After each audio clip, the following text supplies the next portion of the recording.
Welcome back, America. I'm Hugh Hewitt. Donald Trump released an ad yesterday, like in lickety split. Kamala Harris gave an address to the Congressional Hispanic Caucus, in which she said Donald Trump will do a massive deportation. All right, that's what she said. Lickety split. Team Trump, turn around this ad, cut number 44. Now they have pledged to carry out the largest deportation, a mass deportation in American history. Imagine what that would look like and what that would be. I'm Donald Trump, and I approve this message. Yeah, I just love these ads. I don't know who, whether it's Chris LaCivita or Susie Wiles who came up with the idea. All we have to do is use Kamala Harris's own speeches in real time. So she gave the address to the Hispanic Congressional Caucus sometime on Wednesday, and on Wednesday night, Trump drops this ad. Play it again, cut number 44. Now they have pledged to carry out the largest deportation, a mass deportation in American history. Imagine what that would look like and what that would be. I'm Donald Trump, and I approve this message. I just love that so much.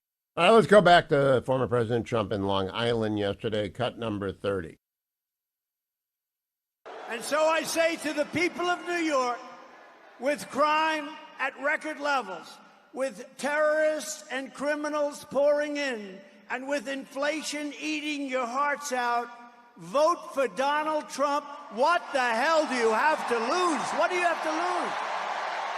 That is a great message. What do we have to lose? Salena, Zito, voting is underway in Pennsylvania. She joins me by phone. Internet has failed at her home. Good morning, Salena. How are you? Good morning, Sunshine. How are you? I'm not surprised. Pittsburgh, we're going to have to work on the infrastructure in Pittsburgh. I live in the country, so sometimes this happens. I guess that's why I was not surprised when I saw all that money that was supposed to go to broadband in rural Pennsylvania. They didn't do anything with it. No, did you get any of the 9 electric vehicle charging stations? Did any of those come near you? No, did not. So, Salena, do you have a pager or a handheld mic, walkie-talkie? No. Good. Just checking on you. This is a wellness check on you, Salena.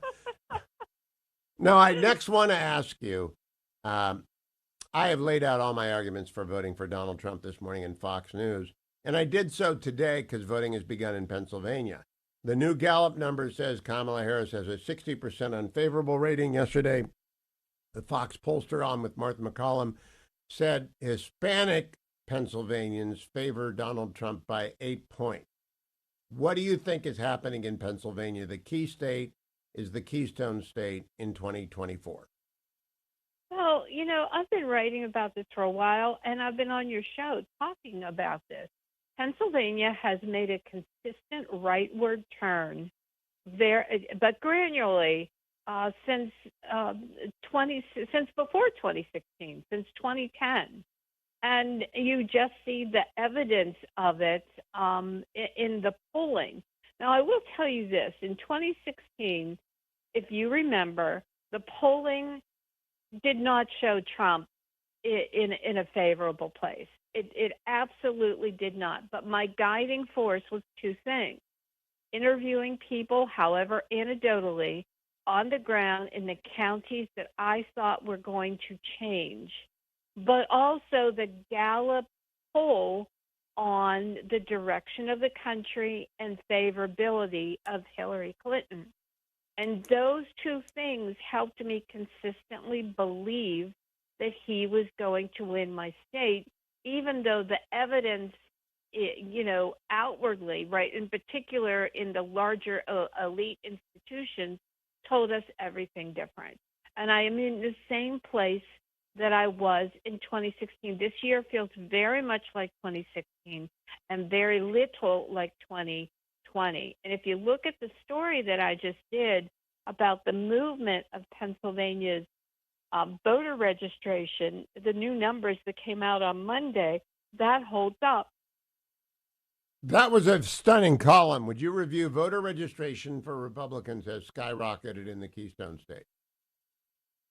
Yeah, absolutely. I mean, it has changed by a whopping 300,000 people going from Democrat to Republican, and some going to independent since 2020. That is massive. And by the way, in terms of the Hispanic population, if you go to Berks County, which is where our largest Hispanic population is in our state, I believe, at last count, you could correct me on that. It could be Lehigh, but it's right in there, right? Berks County, Lehigh County. There are, 4,000 more registered Republicans in Berks County than there is in there are Democrats, by the way. Berks County, home of Taylor Swift. Since everybody likes to throw Taylor Swift around, that's where she grew up. So, here's the thing, the Democrats, this is the Democrats' blind spot when it comes to voters. They keep throwing around the word white working class, white working class, white working class. It's not white working class, it's working class. They are so fixated on dividing people by race, where the working class is voting shoulder to shoulder because they're working class, not because of race. So you see it with Hispanic working class, and you see it with Black working class and white working class. They are moving to the Republican Party, and nothing shows that more than the Teamsters, non-endorsement yesterday. Yeah, the Teamsters voted rank and file overwhelmingly in favor of Trump, but the leadership said we're not going to endorse because they don't want to go against the traditional Teamster support of Democrats, and they were elected, and they've gotten cozy with Democrats. And to do so, I understand it. When the Chamber of Commerce decided to support Democrats in 2020, they lost all influence with Republicans forever. And the Chamber of Commerce is ruined because they went against their brand. When you break your brand, you break your brand. The Teamsters brand is Democrat. Now, they may not realize it, but the Teamsters have become Republicans, but the leadership isn't in a hurry to do what the Chamber of Commerce did, break their brand. Salena, in terms of the Springfield, Ohio story, I have seen a story that there have been an influx of Haitian refugees granted temporary protective status, not just in Ohio, but in places in Pennsylvania, which has resulted, again, Pennsylvania is not racist. Pennsylvania does, however, have schools. They have a certain limited size, and they don't have a lot of French-speaking teachers, and the costs have been extraordinary. Is that story that I saw about a Pennsylvania town one that is familiar to you? Yeah, Charleroi. It's in the Mon Valley. I don't know where that is. Where is that? Oh, okay. The Monongahela Valley. Think John Fetterman. It's okay. Okay, this is, where all the steel was. This is where all the industry was. And Charleroi is this beautiful little town on the side of a hill. It's just very, very pretty. However, it has gone through, like most Rust Belt river cities, has gone through a lot of deconstruction because of the loss of revenue in the tax base. Now, when the problem in Charleroi is the problem that any town has when you have an influx of population, but you don't have the social services and you don't have the tax base to support it. In particular, in the school district, right? You have an influx of people who speak a different language, and it's not just one language. It's French, it's Haitian, it's all different kinds of languages, and the teachers don't know the language, and so they need that support system that costs money. There's not a lot of money coming in to the school district in Charleroi because the tax base, i.e., industry, has left, including Anchor Hawking, which is leaving to go to Ohio. And well, that's good. So that is where the stress and strain is. Well, I did see this story, but again, on I always caution people, just because you saw it on the internet doesn't mean it's true.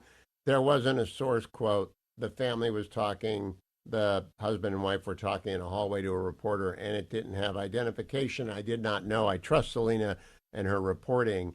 So the Springfield story is in the 2020 census, it had 58,000 people. 20,000 new people have moved there. Many of them are Haitian, which is fine. They have protected status, which is fine. Some of them went to work, which is great. But most of them had children who speak French, and many of them can't drive. And the impact on Springfield has been disastrous. And people stand up at the city council and they yell at them because they can't get into an ER, they can't file their paperwork, they can't get a community college course. These are very small impacts for the protected class. They can't understand what this means. But if you can't get a community college course, you can't get the associate's degree that you need to be, for example, an LPN. Right. So the largest problem is that the city planners, the people in charge. I understand why you want more of a population because, as you know, a lot of these old river towns, a lot of these old rustbound towns have lost population, and so they want to get more of a population in the town. However, you have to be able to support that, and so the onus is on them. And so they should have secured funding to be able to have interpreters for these little kids who don't understand English, and the teachers who are trying to maintain, a teaching, an ability to teach everyone. And so that's, I think, where the frustration comes. Absolutely, it is. And I believe that Donald Trump's going to win because of that frustration and because people are concerned. 10 million in the last 4 years. What's the next 4 years with Kamala Harris? I want to add, by the way, it's not about the Haitians. It could be 20,000 Canadians. Then we'd have to hire people who could translate Canadian. I barely speak Canadian, and I've got in-laws who are Canadian. But, we love the Canadians, but we still need translators. Salena Zito, go to salenazito.com to get her newsletter, read every column, or follow her on at Zito Salena. The easiest name in the world to spell Zito Salena, whether it's Salena Zito or Zito Salena. Stay tuned.